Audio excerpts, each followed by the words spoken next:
کل میں ملتان میں گیا تھا، ایک وہاں نشتر کی ایلومنائی کا ایک فنکشن تھا جس میں انہوں نے مجھے گیسٹ بنایا تھا، کیونکہ وہ جو بیچ تھا N38 وہ سارے میرے اسٹوڈنٹ تھے. تو وہاں انہوں نے کہا کہ کوئی ایسی بات نہ کیجیے گا جو ڈاکٹری کی بات ہو. کہتے ہیں ہم ڈاکٹری کی باتیں کر کے، لوگ انگلینڈ سے آئے ہوئے تھے، امریکہ سے آئے ہوئے تھے. تو میں نے ان کو یہ بتایا اور میں نے ویڈیو اپلوڈ بھی کی ہے کہ ویل بینگ ہے نا، کہ انسان خوش ہے، اس کا کیا کرائیٹیریا ہے جس سے پتہ لگے کہ انسان خوش ہے. اس میں سے ایک کرائیٹیریا یہ تھا کہ انسان کی صحت اچھی ہونی چاہیے. اگر انسان کی صحت اچھی نہ ہو تو وہ ویل بینگ کیا ہے؟ فرض کریں اس کو بہت سارے پیسے ہیں، اس کی بہت بڑی گاڑی ہے، اس کا بہت بڑا گھر ہے، لیکن اگر اس کی صحت ٹھیک نہیں ہے. اچھا، انہوں نے پوچھا جی صحت ٹھیک کرنے کے بارے میں بتائیں. میں نے کہا جی اس میں سے جو اہم ہے نا وہ 4 باتیں ہیں. پہلی بات یہ ہے کہ آپ کھانا پراپر کھائیں، اور دوسری بات یہ کہ روزانہ ایکسرسائز کریں، اور تیسری بات جو تھی کہ پراپر سلیپ ہونی چاہیے، اور جو چوتھی بات جس کے بارے میں آپ سے بات کرنے چلا ہوں وہ ہے لیجر ٹائم. لیجر ٹائم کیا ہوتا ہے؟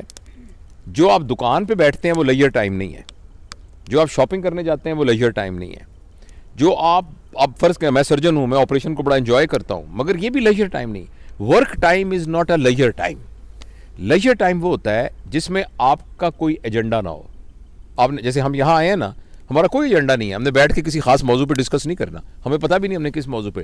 تو اپنے دوستوں کے پاس جانا، اپنے پیاروں کے پاس جانا، اور جا کے ان کے ساتھ بیٹھ کر بغیر کسی موضوع کے بات کرنا، یہ وہ بات تھی جو پرانے زمانے میں بیٹھکوں میں ہوا کرتی تھی. اگر آپ کسی گاؤں میں جائیں تو گاؤں کے اندر ایک جگہ ہوتی تھی چوپال جسے کہتے تھے، وہاں 4 پائیاں پڑی ہوتی تھی، لوگ آ کے ویسے ہی بیٹھ جاتے تھے، حقہ پی رہے ہیں، گپے مار رہے ہیں، اور کوئی پرپز نہیں ہے، بس بیٹھے بت مارے. یہ ہے لیجر ٹائم. انفارچونیٹلی پیسے کی دوڑ میں اور وسائل کو زیادہ حاصل کرنے کی دوڑ کے اندر ہمارا پرابلم ہو گیا ہے کہ ہمارے پاس لیجر ٹائم نہیں ہے. اور آپ نے یہ چیز اگر دیکھنی ہو نا تو ویسٹ میں جا کے دیکھیں کہ وہاں اتنی کیلکولیٹڈ لائف ہے کہ ایک مہینہ، میں ابھی انگلینڈ جانا تھا تو میرے ایک دوست آئے تو میں نے کہا میں آؤں گا. وہ کہتے بہت مجھے خوشی ہوگی لیکن مہربانی کر کے مجھے 2 مہینے پہلے بتانا.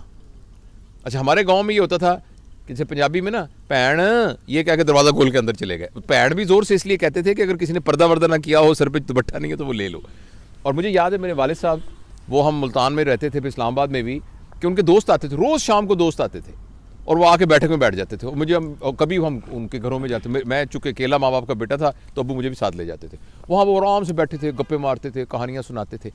وہ لیجر ٹائم جو ہے ہماری لائف میں سے نکل گیا، اور ہمیں کوئی نہ کوئی اس بات کا ضرور اہتمام کرنا چاہیے. اور میں اس بات کو انڈرسٹینڈ کرتا ہوں کہ یہ روز ممکن نہیں ہے کیونکہ آپ کے پاس ورک، لیکن کم از کم ہفتے میں 1 دن، 15 دن میں 1 دن.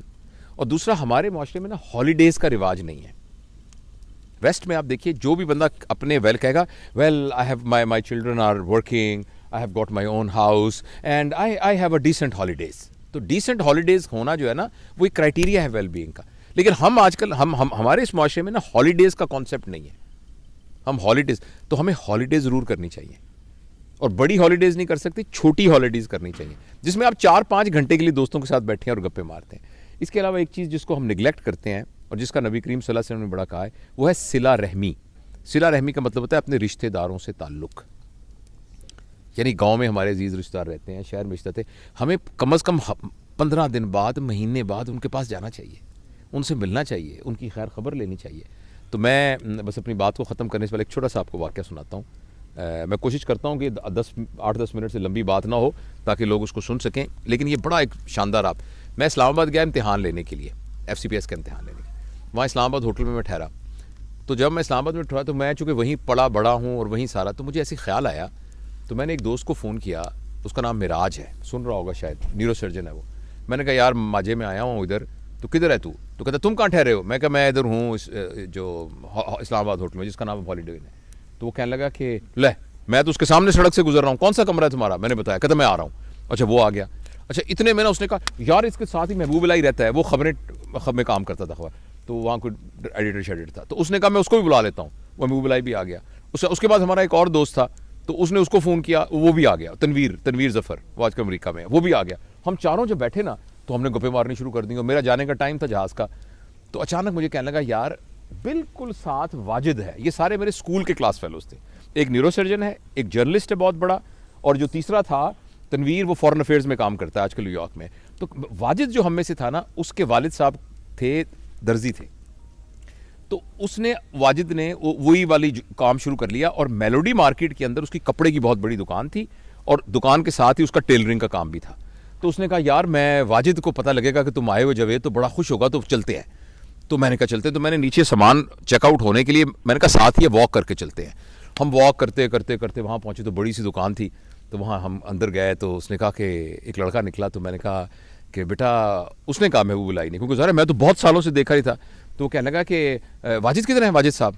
تو اس نے غور سے دیکھ کے کہنے لگا آپ انکل کون ہیں؟ تو ہم نے کہا ہم واجد کے کلاس فیلو ہیں سارے.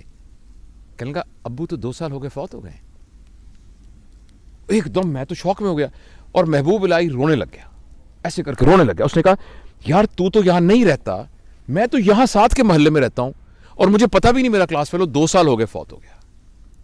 تو ایک دم نا پھر میں نے اس بچے کو گلے لگایا. میں نے کہا بیٹا تو ہمیں بالکل نہیں جانتا, ہم تیرے چاچے ہیں ہم, اور تیرے ابا کے دوست تھے. اور بڑا پھر بیٹھ کے ہم نے فاتحہ پڑھی, اور واپسی پہ ہم سب نے یہ فیصلہ کیا کہ یار زندگی کا کیا پتہ ہے, تو جب تک ہم زندہ ہیں ہمیں اپنے دوستوں سے, ملنے والوں سے, تعلق والوں سے رابطہ نہیں منقطع کرنا چاہیے, ان کو ملتے رہنا چاہیے. کئی لوگوں سے ہم اس لیے نہیں ملتے کہ ان سے ہمارے خیالات نہیں ملتے, یا جی ان سے فلانی لڑائی ہو گئی تھی, فلانی ہماری شادی میں وہ نہیں آیا تھا, فلانے. یہ اتنی چھوٹی چھوٹی باتیں ہیں کہ ان کو درگزر کرنا چاہیے, اور اپنے پیاروں سے, رشتہ داروں سے ملنا چاہیے, اور لیجر ٹائم. اور جس طرح ہم دیکھیں یہ احمد صاحب ہیں جناب, ڈاکٹر احمد صاحب, اور سارے ہمارے پوری فیملی یہاں بیٹھی ہوئی ہے, اور ہم انجوائے کر رہے ہیں اس لیجر ٹائم کو. Thank you.